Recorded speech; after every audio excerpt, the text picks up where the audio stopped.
আমি আপনাদের শুভেন্দু অধিকারী। আজ পবিত্র শ্রীরাম নবমী উপলক্ষে আমি সবাইকে আন্তরিক শুভেচ্ছা জানাচ্ছি। সনাতন সংস্কৃতি, ভারতীয় সংস্কৃতি মেনে ভগবান পুরুষোত্তম রামচন্দ্র মহারাজ, তিনি যেমন আমাদের আরাধ্য দেব, ভগবান রূপে পূজিত হয়, সাথে সাথে ভগবান পুরুষোত্তম রামচন্দ্র মহারাজ একজন সুশাসক ছিলেন, প্রজাবৎসল রাজা ছিলেন। আসুন আমরা শুভ রামনবমীর দিন প্রতিজ্ঞাবদ্ধ হয়ে পশ্চিমবঙ্গে রাম রাজ্য তৈরি করব, যেখানে সেই রাজ্যের সমস্ত নাগরিকরা সুখে থাকবেন।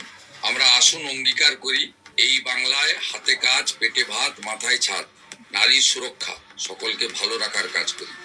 আজ গোটা পশ্চিমবঙ্গ জুড়ে, দার্জিলিং থেকে দীঘা, কোচবিহার থেকে কাকদ্বীপ, জয় শ্রীরামের ধ্বনিতে মুখরিত হোক। ভারত মাতা কি জয়।